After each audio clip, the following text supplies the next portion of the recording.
Il y a 2 mois, un café d'un nouveau type a ouvert ses portes à Lille, le WAF, le premier café à chiens d'Europe.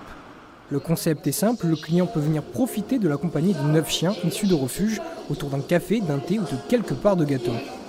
On paye le temps qu'on reste, la demi-heure est à 4 €, les 3 heures à 15 €, les boissons, elles, sont à volonté.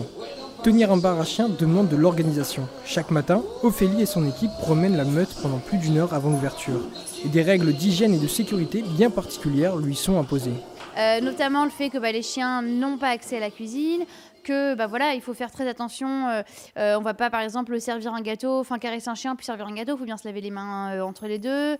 Il faut au niveau bien-être du chien, les chiens justement il faut qu'ils dorment chez nous, faut qu'on s'en occupe bien, qu'on installe un sas à l'entrée pour éviter qu'ils aient accès à la voie publique dès qu'un client rentre. Donc voilà, ce genre de choses. Les clients aussi doivent faire attention à quelques règles. Respecter le sommeil de Zazou ou Murphy, éviter de nourrir Joey, grand amateur de chocolat, ou encore ne pas perturber Kiki dans ses acrobaties. Mais derrière ce concept se cache aussi une démarche militante. Les clients ont la possibilité d'adopter certains chiens, un projet encouragé par la Ligue de protection des animaux. La LPA, justement, on est en partenariat avec eux parce que pour eux, c'est fantastique étant donné que on prend des chiens en famille d'accueil chez eux qui ont du mal à se faire adopter. Là, dernièrement, par exemple, on a eu Pépé, c'était un vieux chien croisé qui avait 12 ans. Ça faisait super longtemps qu'il était là-bas et que personne n'en voulait, personne ne le regardait. Ici, au WAF, en fait, donc déjà, on l'a lavé un bon coup.